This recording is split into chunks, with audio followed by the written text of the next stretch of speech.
क्या तुमने कभी ध्यान दिया है कि कई बार जिस व्यक्ति से हमें सहज प्रेम मिल रहा होता है उसकी उपस्थिति साधारण लगने लगती है, लेकिन जो व्यक्ति हमें स्वीकार नहीं करता उसी के बारे में मन लगातार सोचता रहता है। जितनी दूरी बढ़ती है उतनी ही बेचैनी बढ़ने लगती है, जितनी उपेक्षा मिलती है उतनी ही चाहत गहरी होती जाती है। पहली नज़र में यह रहस्य जैसा लगता है, परंतु यदि मनोविज्ञान और आध्यात्मिक दृष्टि दोनों को साथ रखकर देखा जाए तो इसके पीछे मन और चेतना के कई सूक्ष्म नियम दिखाई देने लगते। सबसे पहले यह समझना आवश्यक है कि मन हमेशा प्रेम की खोज नहीं करता, कई बार वो मान्यता की खोज करता है। जब कोई व्यक्ति हमें स्वीकार कर लेता है तो हमारा मन शांत हो जाता है, लेकिन जब कोई हमें अस्वीकार करता है तो भीतर एक अधूरापन जन्म लेता है। यह अधूरापन केवल उस व्यक्ति से जुड़ा नहीं होता बल्कि हमारे आत्मसम्मान को भी छू लेता है। मन सोचने लगता है, उसने मुझे क्यों नहीं चुना, मुझ में क्या कमी थी। यही प्रश्न धीरे धीरे आकर्षण से अधिक शक्तिशाली बन जाता है। अब हम व्यक्ति को नहीं बल्कि अपनी टूटती हुई छवि को बचाने की कोशिश कर रहे होते हैं। आधुनिक मनोविज्ञान इसे भावनात्मक चुनौती का प्रभाव मानता है। जब कोई चीज़ आसानी से मिल जाती है तो मस्तिष्क उसे सामान्य मानने लगता है, लेकिन जो उपलब्ध नहीं होती वो अधिक महत्वपूर्ण प्रतीत होने लगती है। इसका अर्थ ये नहीं कि वो वास्तव में अधिक मूल्यवान है, कई बार केवल उसकी अनुपलब्धता ही उसे विशेष बना देती है। यही कारण है कि कुछ लोग उस व्यक्ति के पीछे वर्षों तक लगे रहते हैं जिसने कभी उन्हें अपनाने की इच्छा ही नहीं दिखाई। यहाँ एक और गहरी बात समझनी होगी। प्रत्येक मनुष्य अपने बचपन के अनुभवों को अनजाने में अपने वयस्क संबंधों में लेकर चलता है। यदि किसी बच्चे को बचपन में प्रेम पाने के लिए बार बार स्वयं को साबित करना पड़ा हो, यदि उसे स्वीकार किए जाने के लिए लगातार प्रयास करना पड़ा हो, तो बड़े होने पर भी उसका मन उसी प्रकार के संबंधों की ओर आकर्षित हो सकता है। उसे सहज प्रेम अपरिचित लगता है जबकि कठिन प्रेम परिचित महसूस होता है। इसलिए वह बार बार ऐसे लोगों की ओर खींच सकता है जो भावनात्मक रूप से दूर हो। आध्यात्मिक दृष्टि भी इस अनुभव को एक अलग भाषा में समझाती है। वह कहती है कि जीवन कई बार हमें ऐसे संबंधों के सामने इसलिए खड़ा करता है ताकि हम अपनी भीतरी कमजोरी को पहचान सकें। यदि किसी की उपेक्षा से हमारा पूरा अस्तित्व हिल जाता है तो समस्या केवल उस व्यक्ति में नहीं है, कहीं न कहीं हमने अपनी शांति का आधार किसी दूसरे के निर्णय पर रख दिया है। आत्मा की यात्रा का उद्देश्य यही है कि मनुष्य धीरे धीरे अपना केंद्र बाहर से हटाकर भीतर स्थापित करे। यही कारण है कि हर आकर्षण प्रेम नहीं होता, कई बार वो केवल अधूरी भावनात्मक आवश्यकता का संकेत होता है। हमें लगता है कि यदि वही व्यक्ति मिल जाए तो जीवन पूर्ण हो जाएगा, लेकिन इतिहास गवाह है कि अनेक लोगों को वही व्यक्ति मिल गया जिसके लिए वे वर्षों तक तड़पते रहे, फिर भी भीतर की बेचैनी समाप्त नहीं हुई, क्योंकि जिस खालीपन को वे प्रेम की कमी समझ रहे थे वह वास्तव में आत्मस्वीकार की कमी थी। भारतीय आध्यात्मिक परंपरा में एक सुंदर विचार मिलता है कि संसार दर्पण है, जो भीतर है वही किसी न किसी रूप में बाहर दिखाई देता है। यदि भीतर असुरक्षा है तो व्यक्ति बार बार ऐसे अनुभवों से गुजर सकता है जो उसी असुरक्षा को सामने लाएं। यदि भीतर आत्मविश्वास है तो संबंध भी अधिक संतुलित बनने लगते हैं। इस दृष्टि से देखा जाए तो कुछ लोग हमारे जीवन में इसलिए नहीं आते कि वे हमेशा हमारे साथ रहें, बल्कि इसलिए आते हैं कि वे हमें हमारी छिपी हुई मानसिक अवस्था दिखा सकें। यह भी संभव है कि जिस व्यक्ति के पीछे हम भाग रहे हैं वो वास्तव में हमारी कल्पना का पात्र बन चुका हो। मन वास्तविक व्यक्ति से अधिक उसके बारे में बनाई गई कहानी से जुड़ जाता है। हम उसके कुछ अच्छे गुणों को इतना बड़ा बना देते हैं कि उसकी कमियां दिखाई देना बंद हो जाती हैं। धीरे धीरे वास्तविकता पीछे छूट जाती है और कल्पना आगे आ जाती है। तब प्रेम नहीं बल्कि मानसिक छवि हमारा मार्गदर्शन करने लगती है। मनोवैज्ञानिक इसे आदर्शीकरण, आइडियलाइजेशन की प्रक्रिया कहते हैं। जब किसी व्यक्ति तक हमारी पहुंच नहीं होती तो मन उसके बारे में अपनी इच्छानुसार चित्र बनाने लगता है। क्योंकि वास्तविक संपर्क कम होता है इसलिए कल्पना को चुनौती भी नहीं मिलती। परिणाम यह होता है कि वह व्यक्ति हमारे मन में वास्तविक से अधिक परिपूर्ण दिखाई देने लगता है। इसी कारण अस्वीकार करने वाला व्यक्ति कई बार अत्यधिक आकर्षक लगने लगता है। आध्यात्मिक दृष्टि यहां एक महत्वपूर्ण प्रश्न पूछती है, क्या तुम उस व्यक्ति को चाहते हो या उस भावना को जो तुम्हें उसके साथ होने की कल्पना से मिलती है? यह प्रश्न साधारण नहीं है। यदि मन शांत होकर इसका उत्तर खोजे तो कई भ्रम अपने आप समाप्त होने लगते हैं। अनेक बार हमें व्यक्ति की नहीं बल्कि प्रेम किए जाने, समझे जाने या महत्वपूर्ण महसूस करने की आवश्यकता होती है। हमने उस आवश्यकता को केवल एक चेहरे से जोड़ दिया होता है। इसी स्थान पर समाधान की शुरुआत होती है। जब मनुष्य ये पहचान लेता है कि उसकी सबसे बड़ी आवश्यकता किसी दूसरे की स्वीकृति नहीं बल्कि स्वयं की स्वीकृति है, तब उसका दृष्टिकोण बदलने लगता है। अब वो किसी के पीछे भागने के बजाय स्वयं को समझने लगता है। वो ये देखना शुरू करता है कि आखिर कौन सा डर उसे बार बार उसी दिशा में खींच रहा है। यही आत्म जागरूकता धीरे धीरे भावनात्मक स्वतंत्रता का मार्ग खोलती है। इसलिए यदि आज तुम्हारा मन उसी व्यक्ति को चाहता है जो तुम्हें नहीं चाहता, तो सबसे पहले स्वयं को दोष मत दो। यह अनुभव असामान्य नहीं है। महत्वपूर्ण बात यह है कि तुम इस आकर्षण की जड़ को पहचानो। क्या यह प्रेम है या मान्यता की भूख? क्या यह आत्मा की पुकार है या अहं की चोट? क्या तुम वास्तव में उस व्यक्ति के साथ जीवन बिताना चाहते हो या केवल अपने भीतर की अस्वीकृति को भरना चाहते हो? इन प्रश्नों के उत्तर ही आगे की दिशा तय करेंगे। यही इस चर्चा का पहला और सबसे महत्वपूर्ण निष्कर्ष है। हर अधूरी चाहत प्रेम नहीं होती और हर अस्वीकार जीवन का अंत नहीं होता। कई बार वही अनुभव हमें स्वयं से मिलाने आता है। जब ये समझ भीतर उतरने लगती है, तब किसी के पीछे भागने की बेचैनी धीरे धीरे आत्मविकास की यात्रा में बदलने लगती है। अगले भाग में हम विस्तार से समझेंगे कि क्यों अनुपलब्ध व्यक्ति मस्तिष्क को अधिक आकर्षित करता है, कौन से मनोवैज्ञानिक पैटर्न इस चाहत को लगातार बढ़ाते हैं और उनसे बाहर निकलने का व्यावहारिक मार्ग क्या हो सकता है। यदि केवल अस्वीकार ही आकर्षण का कारण होता तो हर व्यक्ति हर असफल संबंध के पीछे जीवन भर भटकता रहता, लेकिन वास्तविकता ऐसी नहीं है। कुछ लोग थोड़े समय में स्वयं को संभाल लेते हैं, जबकि कुछ वर्षों तक उसी व्यक्ति के बारे में सोचते रहते हैं। इसका अर्थ है कि कारण केवल सामने वाले के व्यवहार में नहीं बल्कि हमारे भीतर मौजूद मानसिक संरचना में भी छिपा होता है।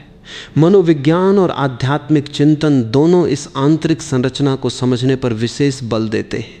मानव मस्तिष्क की एक स्वाभाविक प्रवृत्ति है कि वह अधूरी कहानियों को पूरा करना चाहता है। जब किसी संबंध का अंत स्पष्ट संवाद के बिना हो जाता है, जब प्रश्नों के उत्तर नहीं मिलते या जब व्यक्ति अचानक दूर चला जाता है, तब मन उस अनुभव को बंद नहीं कर पाता।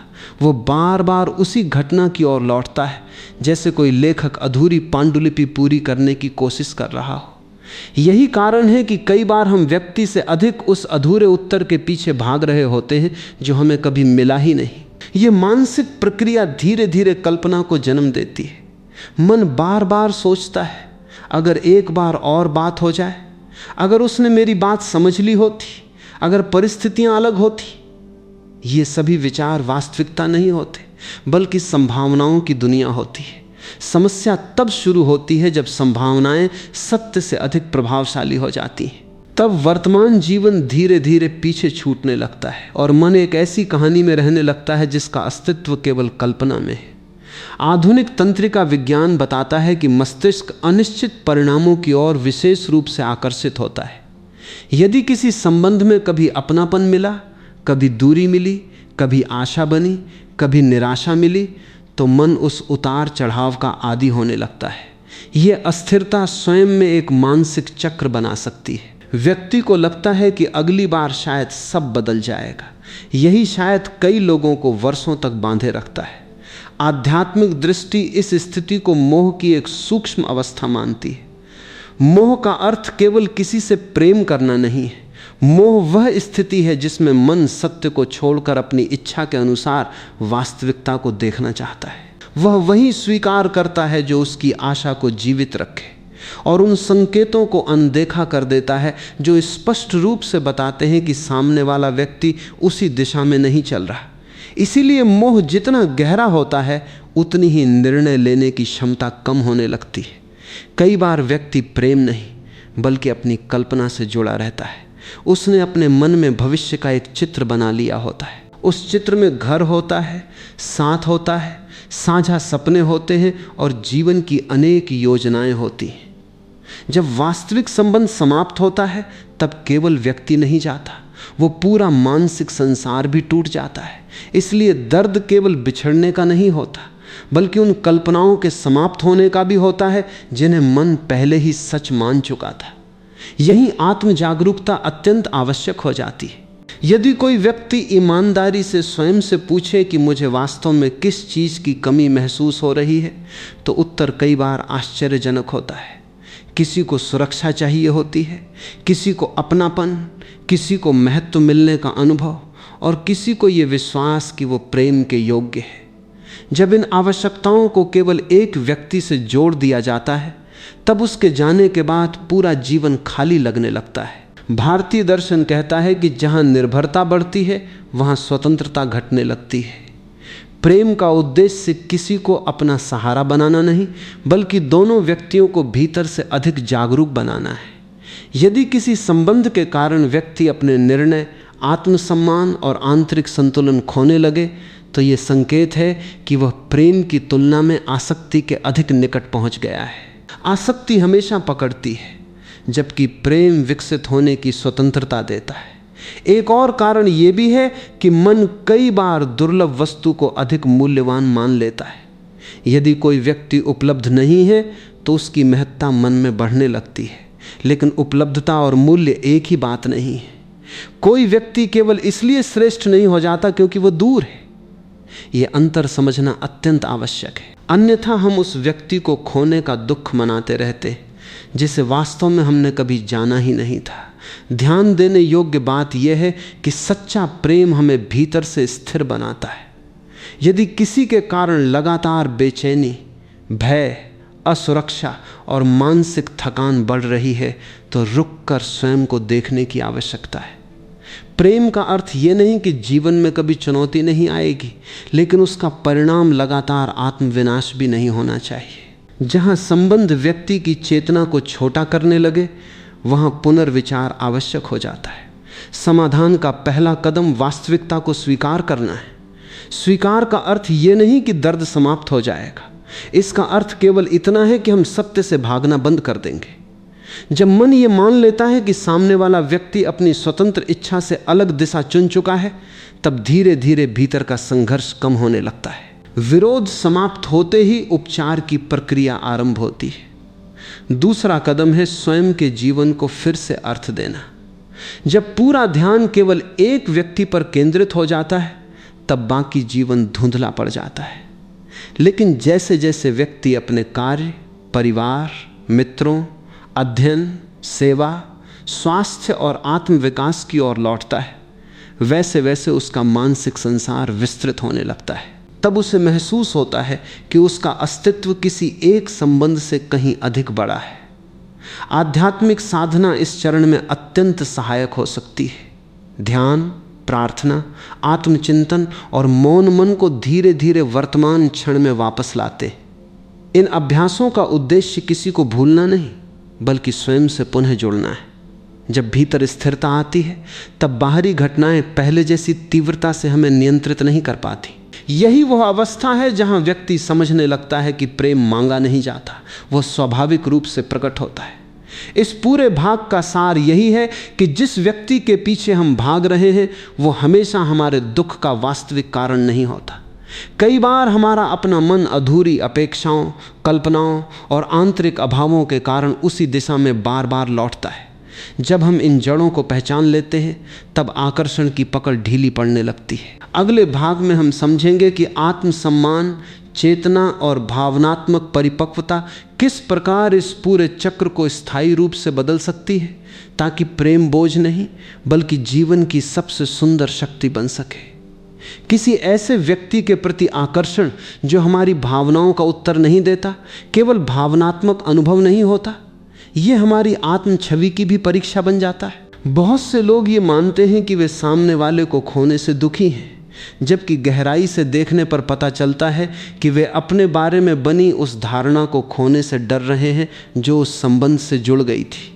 जब हम किसी को अपने भविष्य, अपने सपनों और अपनी पहचान का हिस्सा बना लेते हैं, तब उसके दूर जाने से केवल रिश्ता नहीं टूटता, हमारे भीतर बना हुआ एक मानसिक संसार भी बिखरने लगता है।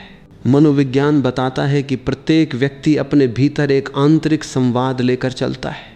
ये वही आवाज़ है जो हर अनुभव के बाद हमें कुछ न कुछ कहती रहती है। यदि ये आवाज़ बार बार कहती है तुम पर्याप्त नहीं हो, तुम्हें और बेहतर बनना होगा, तभी कोई तुम्हें स्वीकार करेगा, तो अस्वीकार का अनुभव बहुत गहरा घाव बन जाता है। फिर व्यक्ति सामने वाले को पाने की कोशिश इसलिए नहीं करता क्योंकि वो प्रेम करता है, बल्कि इसलिए क्योंकि वो अपने भीतर की इस नकारात्मक आवाज़ को शांत करना चाहता है। यही कारण है कि आत्मसम्मान और प्रेम का संबंध अत्यंत गहरा है। जिस व्यक्ति का आत्मसम्मान स्वस्थ होता है वो किसी के जाने से दुखी अवश्य होता है, लेकिन स्वयं का मूल्य नहीं खोता। इसके विपरीत यदि किसी का आत्ममूल्य पूरी तरह दूसरों की स्वीकृति पर टिका हो तो हर अस्वीकार उसके अस्तित्व पर प्रश्न चिन्ह जैसा महसूस होता है। इसलिए समाधान हमेशा बाहर से शुरू नहीं होता, वह भीतर आत्मसम्मान को पुनः स्थापित करने से आरंभ होता है। आध्यात्मिक दृष्टि इस स्थिति को और भी गहराई से देखती है। वह कहती है कि जब मनुष्य स्वयं को केवल शरीर, भूमिका या संबंधों से पहचानता है तब उसका सुख भी उन्हीं चीज़ों पर निर्भर हो जाता है। लेकिन आत्मा का वास्तविक स्वरूप इन सब से व्यापक है। यदि व्यक्ति अपने भीतर उस चेतना का अनुभव करने लगे जो किसी एक संबंध से सीमित नहीं है, तो उसका दृष्टिकोण बदलने लगता है। अब वह प्रेम को पकड़ने की वस्तु नहीं बल्कि बांटने योग्य ऊर्जा के रूप में देखने लगता है। कई बार ऐसा भी होता है कि जिस व्यक्ति के पीछे हम भाग रहे होते वो हमारे जीवन के लिए वास्तव में उपयुक्त ही नहीं होता, फिर भी मन उसे छोड़ना नहीं चाहता। इसका कारण यह है कि मन आदतों से जुड़ जाता है। यदि लंबे समय तक हमने किसी के बारे में सोचा, उसके संदेशों की प्रतीक्षा की, उसके व्यवहार का विश्लेषण किया या उसके आने जाने से अपना मूड तय किया, तो धीरे धीरे ये एक मानसिक आदत बन सकती है। आदत टूटने पर खालीपन महसूस होना स्वाभाविक है, लेकिन इस खालीपन को प्रेम समझ लेना भ्रम हो सकता है। इसीलिए आध्यात्मिक परंपरा बार बार साक्षी भाव की बात करती है। साक्षी भाव का अर्थ है अपने विचारों और भावनाओं को बिना तुरंत सच मान लिए देखना। यदि मन बार बार किसी व्यक्ति की ओर जा रहा है तो उसे रोकने से पहले ये देखना आवश्यक है कि वो क्यों जा रहा है। क्या वो अकेलेपन से बचना चाहता है? क्या उसे सुरक्षा चाहिए? क्या उसे यह सिद्ध करना है कि वह असफल नहीं है? जब इन प्रश्नों के उत्तर मिलने लगते हैं तब मन की पकड़ ढीली होने लगती है। एक और महत्वपूर्ण बात यह है कि हम अक्सर प्रेम को परिणाम से जोड़ देते हैं। यदि सामने वाला हमें स्वीकार कर ले तो हम उसे सच्चा प्रेम मान लेते हैं। यदि वह दूर चला जाए तो हम सोचते हैं कि सब कुछ समाप्त हो गया। लेकिन वास्तविक प्रेम का मूल्य केवल परिणाम से तय नहीं होता। कई बार किसी व्यक्ति के प्रति हमारी सच्ची भावना हमें अधिक संवेदनशील, अधिक धैर्यवान और अधिक जागरूक बना देती है, भले ही वो संबंध स्थायी न बन पाए। इस दृष्टि से हर अनुभव का अपना महत्व होता है। जीवन में कुछ लोग हमें इसलिए भी मिलते हैं ताकि हम अपनी सीमाएं पहचान सकें। यदि कोई व्यक्ति लगातार हमें अनदेखा कर रहा है, हमारी गरिमा का सम्मान नहीं कर रहा या हमारी भावनाओं को महत्व नहीं दे रहा, तो ये भी एक संदेश है। आध्यात्मिकता आत्मत्याग नहीं सिखाती, वो आत्मसम्मान के साथ करुणा सिखाती है। किसी के लिए शुभकामना रखना और स्वयं को अपमानित होने देना दो अलग बातें हैं। इस अंतर को समझना भावनात्मक परिपक्वता का संकेत है। मनोवैज्ञानिक शोध ये भी बताते हैं कि मनुष्य जिस बात पर अधिक ध्यान देता है वही उसके मानसिक संसार में बड़ी होती जाती है। यदि पूरा दिन उसी व्यक्ति के बारे में सोचते हुए बीतता है तो स्वाभाविक है कि उसका प्रभाव बढ़ेगा। लेकिन यदि व्यक्ति धीरे धीरे अपना ध्यान नए अनुभवों, नए कौशल, नई जिम्मेदारियों और आत्मविकास की ओर मोड़ता है तो मस्तिष्क भी नए तंत्रिका मार्ग बनाने लगता है। इसका अर्थ ये नहीं कि स्मृति मिट जाएगी, बल्कि उसका प्रभाव धीरे धीरे संतुलित होने लगेगा। आध्यात्मिक साधना भी यही कहती है कि ऊर्जा जहाँ जाती है जीवन उसी दिशा में बढ़ता है। यदि सारी ऊर्जा केवल एक अनुपलब्ध व्यक्ति पर केंद्रित रहेगी तो भीतर का विकास रुक जाएगा। लेकिन यदि वही ऊर्जा ध्यान, सेवा, अध्ययन, सृजन और आत्म परिवर्तन में लगाई जाए तो वही पीड़ा शक्ति में बदल सकती है। इतिहास में अनेक लोगों ने अपने सबसे कठिन भावनात्मक अनुभवों को ही अपने आंतरिक जागरण का कारण बनाया है। समाधान का अर्थ किसी को भूल जाना नहीं है। समाधान का अर्थ है उस व्यक्ति के बिना भी अपने जीवन का अर्थ खोज लेना। जब यह क्षमता विकसित हो जाती है तब प्रेम भय से मुक्त होने लगता है। अब व्यक्ति ये नहीं सोचता कि यदि वो नहीं मिला तो मैं अधूरा रह जाऊंगा, बल्कि वो समझने लगता है कि मैं पहले से पूर्ण हूं, इसलिए मैं स्वस्थ प्रेम कर सकता हूं। यही आध्यात्मिक और मनोवैज्ञानिक दृष्टिकोण एक दूसरे से मिलते हैं। मनोविज्ञान कहता है कि स्वस्थ संबंध वही बना सकता है जो स्वयं के साथ स्वस्थ संबंध रखता हो। आध्यात्मिकता कहती है कि जो आत्मा अपने भीतर स्थिर है वही बिना भय के प्रेम कर सकती है। दोनों का निष्कर्ष अलग भाषा में एक ही सत्य की ओर संकेत करता है। भीतर की पूर्णता ही बाहर के संबंधों को सुंदर बनाती है। इस पूरे भाग का सार यही है कि किसी ऐसे व्यक्ति के पीछे भागना जो हमें नहीं चाहता, अक्सर प्रेम की तुलना में हमारे भीतर मौजूद अधूरे विश्वासों का परिणाम होता है। जब हम उन विश्वासों को पहचानते हैं, उन्हें बदलते हैं और अपने आत्ममूल्य को दूसरों की स्वीकृति से अलग करना सीखते हैं, तब जीवन की दिशा बदलने लगती है। अगले भाग में हम विस्तार से समझेंगे कि ऐसे आकर्षण के चक्र को व्यवहारिक रूप से कैसे तोड़ा जाए, किन दैनिक अभ्यासों से मन स्वतंत्र होने लगता है और किस प्रकार व्यक्ति फिर से स्वस्थ, संतुलित और सम्मानपूर्ण प्रेम की ओर बढ़ सकता है। जब किसी व्यक्ति की चाहत हमारे मन पर गहरा प्रभाव छोड़ देती है, तब सबसे कठिन कार्य उसे भूलना नहीं होता, बल्कि अपने भीतर उस स्थान को भरना होता है जहां हमने उसे बैठा दिया था। अधिकांश लोग बाहर की दूरी कम करने में लगे रहते हैं, जबकि वास्तविक आवश्यकता भीतर की दूरी कम करने की होती है।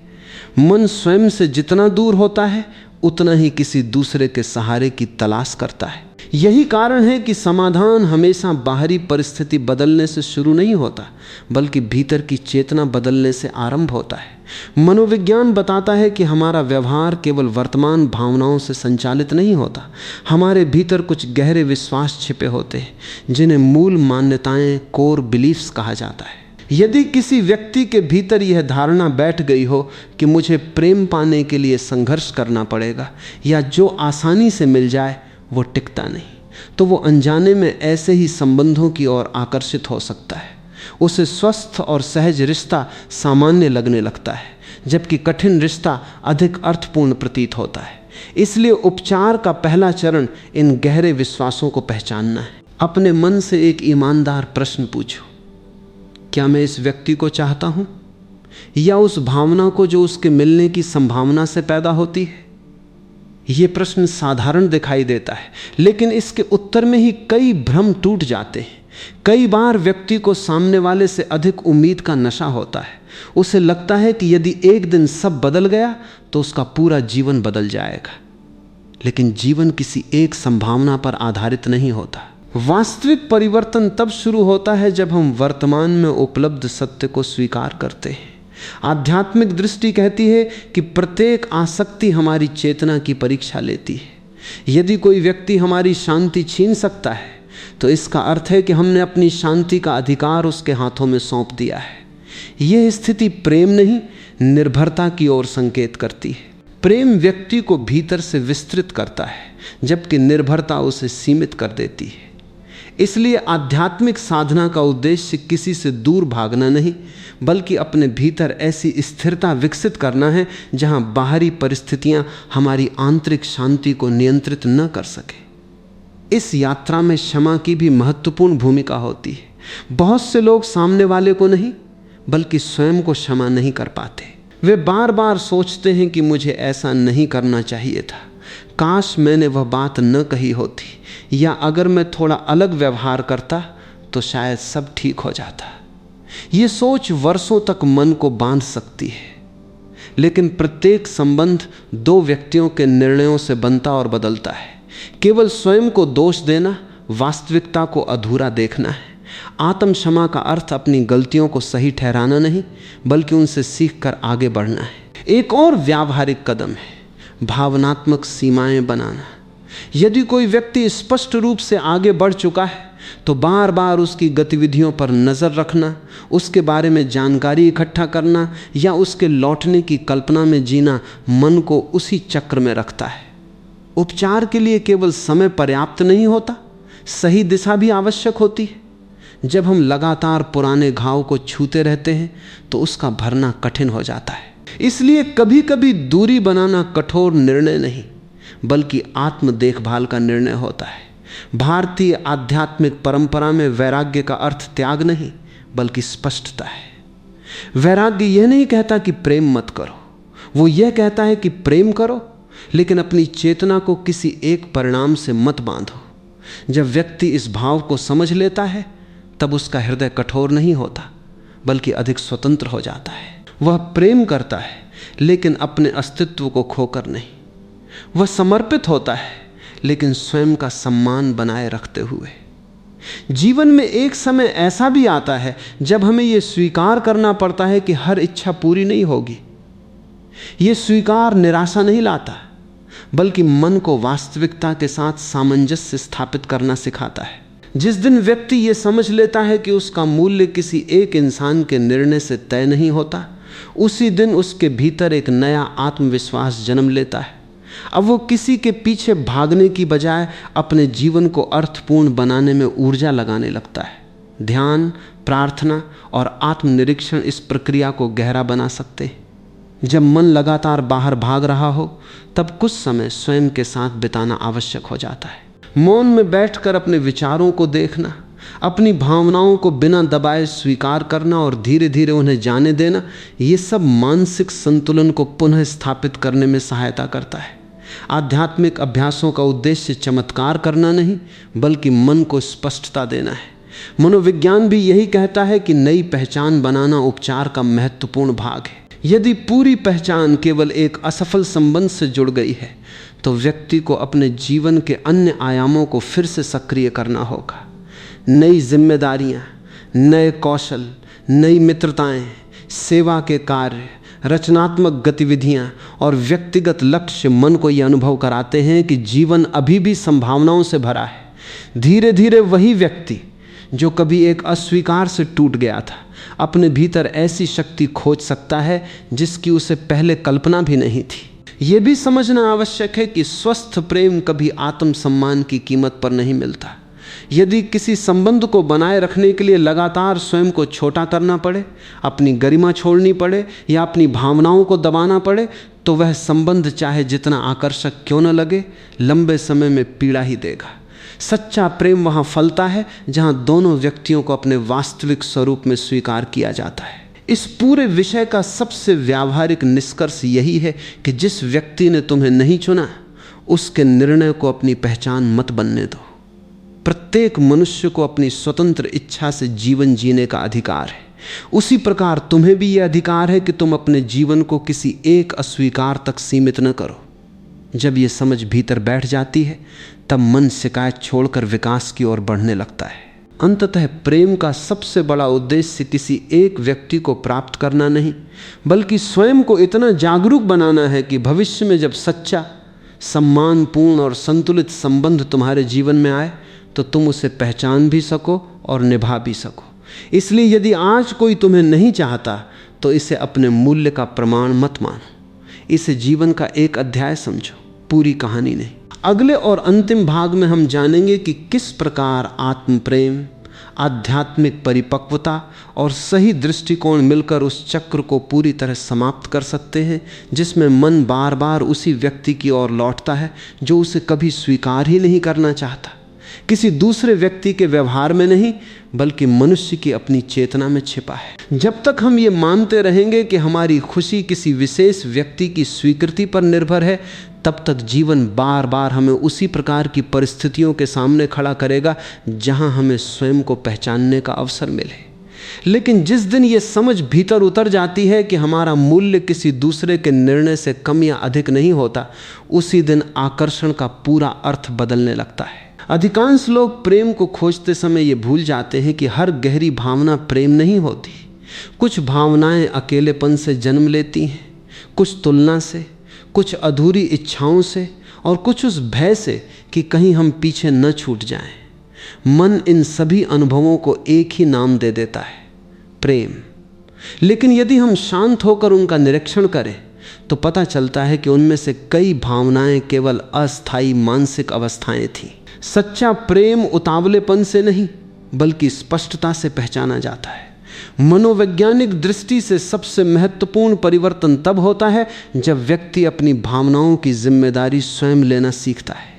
वो ये समझने लगता है कि सामने वाला चाहे जैसा व्यवहार करे, उसके भीतर उठने वाली प्रतिक्रिया को समझना और संभालना उसकी अपनी जिम्मेदारी है। यही भावनात्मक परिपक्वता है। इसका अर्थ ये नहीं कि दर्द नहीं होगा, इसका अर्थ केवल इतना है कि दर्द हमारे पूरे व्यक्तित्व पर अधिकार नहीं करेगा। आध्यात्मिक परंपरा इस स्थिति को आंतरिक स्वतंत्रता कहती है। स्वतंत्रता का अर्थ अकेले रहना नहीं बल्कि ऐसा मन विकसित करना है जो प्रेम कर सके लेकिन भय से संचालित न हो। ऐसा हृदय जो किसी के आने पर प्रसन्न हो लेकिन उसके जाने पर स्वयं को खो न दे। यही संतुलन प्रेम को आसक्ति से अलग करता है। जहाँ स्वतंत्रता है वहाँ सम्मान है, जहाँ सम्मान है वहीं स्वस्थ संबंध टिकते हैं। ये समझना भी आवश्यक है कि हर व्यक्ति हमारे जीवन में समान उद्देश्य लेकर नहीं आता।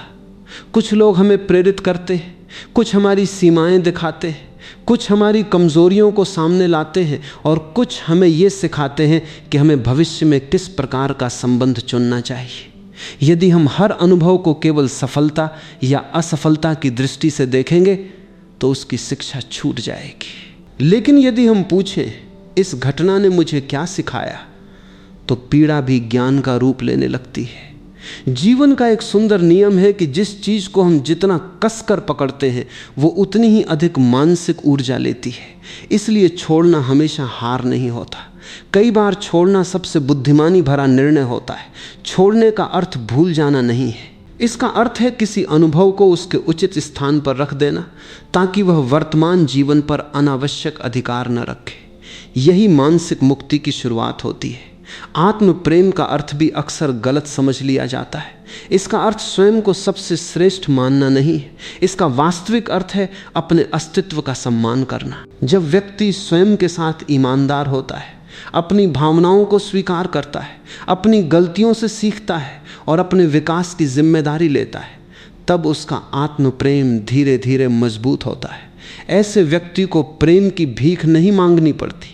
वो ऐसे संबंध चुनता है जहां पारस्परिक सम्मान और सच्चाई मौजूद हो। आध्यात्मिक दृष्टि से देखा जाए तो सबसे बड़ी उपलब्धि किसी विशेष व्यक्ति को प्राप्त करना नहीं बल्कि ऐसा हृदय विकसित करना है जो कटु अनुभवों के बाद भी करुणा बनाए रख सके। यदि किसी ने तुम्हें अस्वीकार किया और उसके बाद भी तुम्हारे भीतर घृणा नहीं बल्कि समझ विकसित हुई तो ये तुम्हारी चेतना की विजय है।